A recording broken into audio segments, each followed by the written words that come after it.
ઇવોલ્યુટ the following ઇન્ટિગ્રેશનમાં log x આપેલું તો log x અહીંયા ખરેખર u * v નો રૂલ્સ લાગુ પડશે તો log x ની અંદર આપણને કાઈ નો આપેલું હોય તો કેટલું હોય 1 તો હશે જ તો log x * 1 હશે dx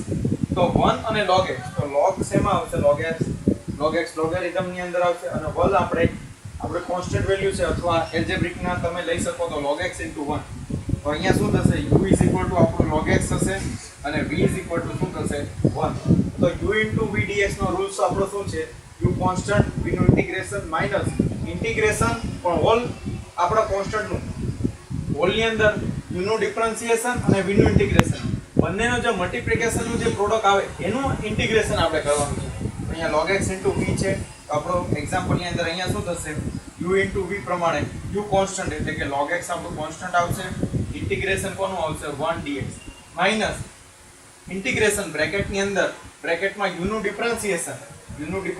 એટલે આપણું કોનું ડિફરન્શિએશન થશે log x નું ડિફરન્શિએશન અને v નું ઇન્ટિગ્રેશન એટલે 1 dx અને હોલ જે બ્રેકેટ છે એનું શું આપણને મળશે ઇન્ટિગ્રેશન મળશે તો આ જે વસ્તુ છે સેમ અહીંયા આપણે રૂલ્સ પ્રમાણે લાગુ કરીએ તો log x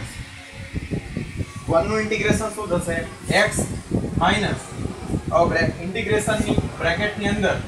du/dx log x તો log x નું ડિફરન્શિએશન શું થશે 1/x મલ્ટીપ્લાય 1 dx 1 નું ઇન્ટિગ્રેશન શું થશે x